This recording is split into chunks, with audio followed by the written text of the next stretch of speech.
You're too slow with attractive women. And this is a mistake that I've made many times when I was talking to a really attractive woman.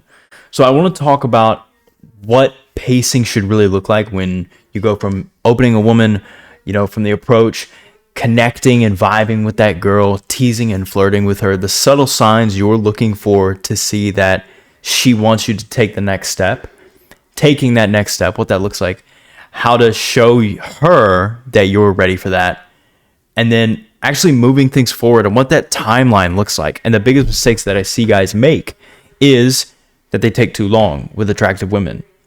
And typically this comes from just being so interested in this girl and so nervous about fumbling this bag that you don't take the shot when you really should, that you're trying to pace it too perfectly. So the first thing is always going to be gathering information, gathering data about the girl and how the girl sees you. And you can only truly do that by approaching and interacting with the girl. A lot of guys will take the time to, before they approach, they're looking for signs that it's okay, that it's respectable, that she wants you to approach. But that's also under the assumption that every girl you find attractive is perfectly socially calibrated to show you the signs that you feel you need to see for you to approach her. When the reality is, girls are nervous, and sometimes they don't know what to do or how to show you that they're interested in you. And sometimes they do. So your best bet is to just approach girls you're interested in, regardless if you've received interest before the approach. And then from the approach, you get the data of, is there interest here on her side? And then you can build from there. So the first step is always making your own approach and interacting with the girl, starting the interaction. And that will start with your open.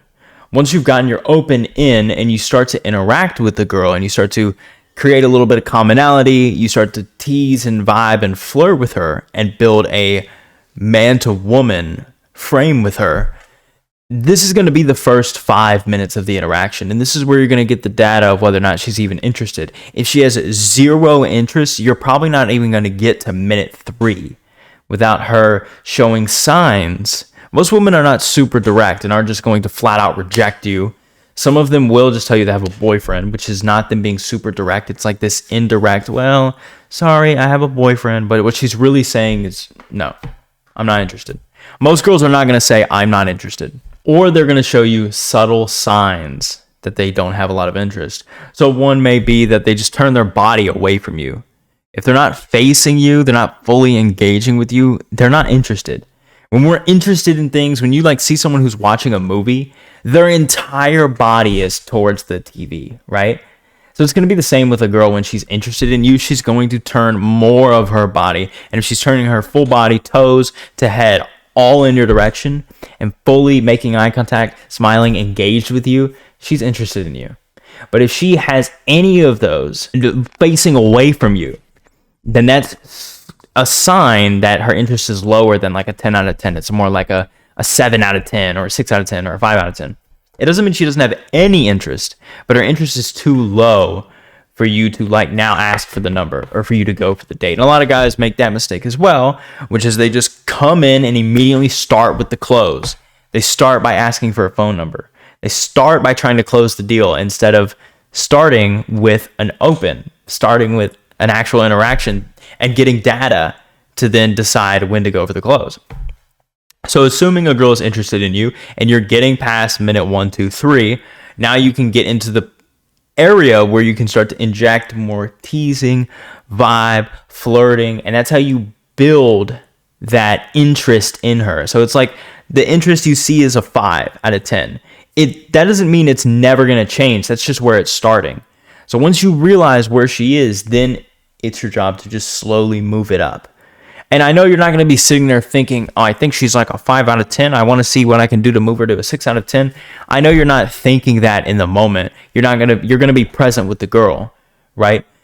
But this is something that you subtly start to learn as you approach more and you build more confidence and you're focused more on learning and discovering what this vibe and this girl is going to be like versus just relying on your own assumptions and beliefs that carry you, most of you guys, from not approaching at all, but carrying you through the interaction. After you've done some teasing, some vibing, flirting, You want to also create comfort and connection with the girl. You want her to know you a little bit as well. As she gets to know you a little bit, her comfort's going to build with the idea of spending time with you, with blocking time out of her calendar, getting dressed up, telling her friends and family that she's going to go on a date with this guy, that she can talk about you a little bit, and that she can justify going out with you to herself a little bit. And that comes from knowing you, not from her talking about herself to you. So it's a little bit of both. And then if you mix that in with building the attraction, now you're building comfort and attraction at the same time, you're likely to not just go on a date, but a non-platonic, boring date. You're going to go on a flirty, fun, vibey, cool date. And so it's a much better date as well, just even for you, even like getting the girl aside for a second. This is what's going to end up being a great date for you as well. And now the pacing, I want to come back to the pacing of this. When is the perfect time to set a date? When is the perfect time to switch from, flirting to comfort and connection building? It all depends. Especially with really attractive women, you want to pay close attention to them. So you want to be comfortable approaching and interacting. This is also why I highly recommend you have a stock opener to start with. Because if you already know what you're going to say, you can focus more on the girl. And as you're focusing on the girl and you see her signs that she wants this to go to the next step, then you can adjust the pace. I'll give you an example where guys mess this up. Guys will have a strict golden rule to always kiss a girl on the first date. You always kiss a girl on the first date. This is not true. You don't always kiss a girl on the first date. You don't always do anything on any date ever. Because there's no general rule that is going to cover all 4 billion women. Okay? There's going to be women who want to make out with you within 5 minutes. There's going to be women who don't want to make out with you for 5 dates. And that is okay. You just have to learn how to feel from the woman what she needs from you and then pace accordingly. And this is a skill. And this is something that if I gave you like scripts to use, okay, approach her like this and then turn and then go back to her and say this and that and the other. This is what a lot of dating coaches will give you, like full scripts to interact with these girls. But if you have that, then you're not going to build a real confidence because you have to rely on this script. So you have no spontaneity. You have no adaptability per girl. So you're super restricted. And so that's why I want you to build real confidence. And I'm giving you things that are more vague, like flirt and vibe and tease. And I know that's not clear. If you want to learn more about these skills and how to actually use them in your dating life and building attraction with women, click the link down below to schedule a call to talk to me one-on-one, because that's how I can actually help you understand these things on a deeper level than what I can do in this video. But once you've created that pace and you've gotten to minute 10, roughly minute 8 to 15 is where you want to be to start seeding a date. This is ideal. This is not always perfect. Girls are going to be in a rush if you're cold approaching during the day. If you're cold approaching during the evening, okay, girls are expecting you to talk to them for much longer than 15 minutes. They're expecting to vibe with you for 30 minutes, an hour.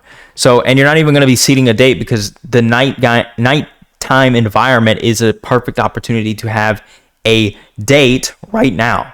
So there's no point in seating a date. But if you're cold approaching during the day, you're at the 8-minute mark to the 15-minute mark, and you feel that the vibe and the pace is there. You've checked all the boxes. She's loving the interaction.